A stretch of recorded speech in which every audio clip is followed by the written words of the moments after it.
7 বছর 10 বছর জরিমানা করা হচ্ছে, ড্রাইভারদের উপর চাপিয়ে দেওয়া হচ্ছে, এটা মেনে নেওয়া যায় না। এর বিরোধিতা আমরা করছি। ওখানে গিয়ে বসিরহাটের এমপিকে টিকটক ভিডিও বা সেলফি তুলতে দেখা গিয়েছে। বসিরহাটের বুকে আপনারা কি প্রার্থী দিতে পারবেন? অবশ্যই আমাদের ইচ্ছা আছে। বসিরহাটকে আমাদের 5টা সিটের মধ্যে একটা সিট আছে বসিরহাট। অনেক সিটেই দেবো আমি বলছি, আর 5টা সিটের মধ্যে একটা সিট বসিরহাট, কারণ বসিরহাটের মানুষের সাথে দ্বিচারিতা হচ্ছে। বসিরহাটে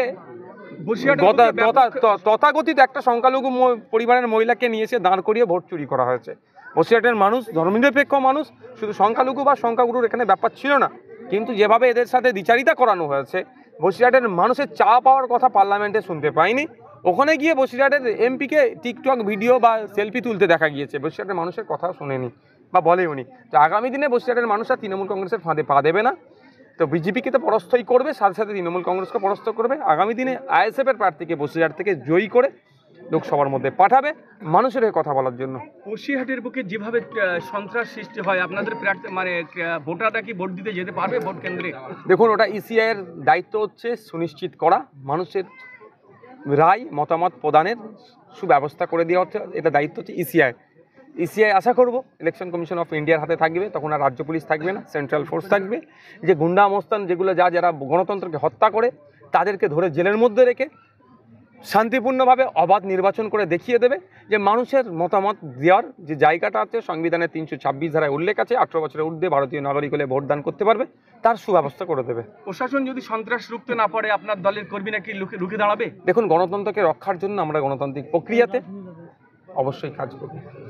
কেন্দ্র নতুন একটা আইন আনছে পরিবহন নিয়ে, সেই আইনের বিরোধিতা করে বিভিন্ন জায়গাতে ক্ষোভ বিক্ষোভ, রাস্তা অবরোধ শুরু হয়েছে, কি বলবেন? দেখুন, কেন্দ্রের যে পরিবহনের ক্ষেত্রে যে আইনটা নিয়ে এসেছে, আমিও কিছুটা পড়লাম।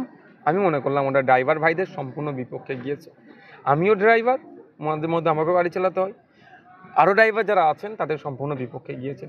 আমি একটা কথা বলে রাখি, আমিও যখন ড্রাইভ করি, 5টা ড্রাইভারকে জিজ্ঞাসা করবেন, ড্রাইভার ইচ্ছাকৃতভাবে একটা পিঁপড়েকেও মারতে চায় না।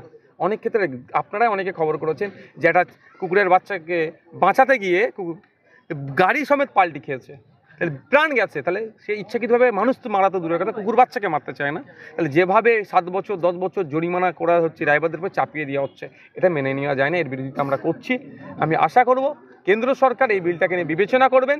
এই বিলটা নিয়ে ওই অ্যাসোসিয়েশন যারা আছে, ট্রাক ড্রাইভার যারা অ্যাসোসিয়েশনের সাথে বসে একটা ওয়ে আউট বার করবে, যাতে করে ড্রাইভাররাও আমাদের সমাজের একটা অংশ, তাদের উপরে চাপিয়ে দেওয়া অনুচিত বলে মনে করি। তৃণমূলের প্রতিষ্ঠা দিবসে সন্দেশখালীর তৃণমূল নেতা শেখ শাহজাহান বিরোধী দলনেতা শুভেন্দু অধিকারীকে বুনো মোষ বলেছেন, কাথির বুনো মোষ, এটা কিভাবে দেখছেন? এই ধরনের, দেখুন, যদি বিরোধী দলনেতার ক্ষেত্রে বলছি, যার ক্ষেত্রে হোক, যদি এই ধরনের অবাঞ্ছিত মন্তব্য করে, এটা কোনোভাবেই কাম্য নয়। আমরা জনপ্রতিনিধি, আমরা বা যারা রাজনীতি করতে এসেছি কিসের জন্য? রাষ্ট্রসেবা, রাষ্ট্রবাসী সেবা করতে। রাষ্ট্রবাসী সেবা করতে গেলে কাউকে বুনো মোষও বলতে লাগে না, কাউকে গালাগালিও দিতে লাগে না, কাউকে অশ্লীল ভাষাও প্রয়োগ করতে লাগে না। এরা রাষ্ট্রবাসী, রাষ্ট্র সেবার নামে নিজের পকেটের সেবা, নিজের পরিবারের সেবা করছে, নিজের অস্তিত্ব টিকিয়ে রাখার ফলে এই ধরনের অবাঞ্ছিত মন্তব্য করছে। এটা মোটেও কাম্য নয়। বিভিন্ন সময় বিভিন্নভাবে দেখেছি শব্দের যে চালাচালি হয়, অসংসদীয় শব্দের চালাচালির ফলে সমাজ বিপথে যাচ্ছে। আমাদের কাজ হবে মানুষকে বেটার সার্ভিস প্রোভাইড করা। সেটা না করতে পেরে আমরা সাবজেক্ট থেকে ঘুরে গিয়ে অবজেক্ট নিয়ে এই ধরনের হই করছি, এটা মোটেও কাম্য না। আইএসএফ যেভাবে লড়াইয়ে উঠে আসছে, তাতে কি তৃণমূল থেকে, অর্থাৎ প্রশাসন দিয়ে বিভিন্ন জায়গাতে আপনাদের মিটিং মিছিলে আটকানো হচ্ছে, বিষয়টি কিভাবে দেখছেন? তাহলে আপনাদের কি ভয় পাচ্ছে? গণতন্ত্রের পরিপন্থী এরা, গণতন্ত্রকে মান্যতা দেয় না। আপনারা সকলেই জানেন, গণতন্ত্রে বিরোধী যতক্ষণ শক্তিশালী থাকবে, যতটা শক্তিশালী থাকবে, গণতন্ত্র অতটাই সুরক্ষিত থাকবে। কিন্তু দুঃখের বিষয়, এই স্বৈরাচারী সরকার তৃণমূল কংগ্রেস পশ্চিমবাংলায় এক প্রকার রাজতন্ত্র কায়েম করার চেষ্টা করছে, পুলিশকে দিয়ে, প্রশাসনকে দিয়ে।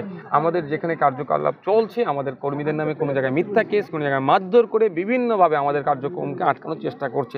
তবে তৃণমূল কংগ্রেস পৃথিবীর বিপ্লবের ইতিহাস হয়তো মনে হয় পড়েনি, ফলেই হচ্ছে। পৃথিবীর বিপ্লবের ইতিহাস দেখলে দেখা যাবে, যতই অন্যায় অত্যাচার করুক না কেন, বিপ্লবের যে লক্ষ্য সেটা সংগঠিত হয়েছে। আমাদের বিপ্লবটা এটাই, সমাজকে পরিবর্তন করতে হবে, ক্ষমতা দখল নয়। সুতরাং আমরা বিপ্লব সংগঠিত করতে পারবো, সমাজ পরিবর্তন হবে। এই অবাঞ্ছিত মন্তব্য যারা করছে নেতাদের বিরুদ্ধে বা যার বিরুদ্ধে যে যা করছে, শব্দের চলাচলি আমরা বন্ধ করে সুষ্ঠু সমাজ ব্যবস্থা দেবো। যেখানে একটা চায়ের দোকানের নিচে, যেমন শহরে বাবুরা, বড় বড় নেতারা যেমন এসি ঘরে বসে চা খায়, যারা বুথের স্তরে, সেই পরিবেশ আমরা ফিরিয়ে নিয়ে আসবো। তৃণমূলের হাইকমান্ড মানে ডায়মন্ড হাবড়া ছেড়ে অন্য কোনো লোকসভা ভোটে অন্য কোনো জায়গায় যেতে চান না, ডায়মন্ড হাবড়ায় থাকতে চান, এই বিষয়ে কি বলবেন? দেখুন, তার ব্যাপার, তাদের কোথায় দাঁড়াবে। তিনি দুবারের এমপি ওখানকারে, তবে ওখানে এবারে দাঁড়ালে উনি প্রাক্তন হবেন, তিনবার আর হবে না ওনার। তওয়া সিদ্দিকী বলছে যে ফুরফুরা মানুষের জিতে এমন করছে যেন নবান্ন দখল করছে, এই বিষয়ে দেখুন, উনি তো রাজনৈতিক লোক নয়, আমি এখন রাজনীতির লোক হয়ে গেছি। রাজনীতির লোক আমাকে কোনো এই ধরনের প্রশ্ন করলে আমি উত্তর দেবো। উনি অরাজনীতিক লোক, উনি অরাজনীতি থাকার এমন ভালো। তবে একটা কথা যেমন বললেন, নবান্ন দখল করতে গেলে স্টেপ বাই স্টেপ এগোতে হয়। এটা একটা ওয়ান অফ দোজ স্টেপ এটা, যে এখন মাদ্রাসা নির্বাচনে যে জয়ী হয়েছে, আগামী দিনে লোকসভা নির্বাচন হবে, 2026-এ বিধানসভা নির্বাচন, নবান্ন দখল হবে গণতান্ত্রিক প্রক্রিয়া। শওকত মোল্লা বলছে যে ডায়মন্ড হাওড়া থেকে যদি নওশাদ সিদ্দিকী জিততে পারে তাহলে আমি রাজনীতি ছেড়ে দেবো। ওর কথার সাথে কাজের মিল আছে? এর আগে বলেছিল যে ওনার নেত্রী কি বলেছিল? ডবল চাকরি দিতে পেরেছে? বলেছিল ক্ষমতায় আসলে 6 মাসের মধ্যে শিল্প এনে দেবে। ওনার নেত্রী দিতে পেরেছে? এগুলো উত্তর দিতে বলো না। ওনার নেত্রী 10,000 মাদ্রাসা দেওয়ার কথা বলেছিল, ওয়াকাফ প্রপার্টি উদ্ধারের কথা বলেছিল, কত বিঘা প্রপার্টি হচ্ছে, সাচার কমিটির সুপারিশগুলো বাস্তবায়নের কথা বলেছিল ওনার নেত্রী। কী হয়েছে? সব কথাগুলো ওনার পেট গরমের কথা। প্রস্তুত থাকতে বলুন ডায়মন্ড হারার তকমা নেওয়ার জন্য। শুধু ডায়মন্ড হারবে না, সারা রাজ্যে হারবে।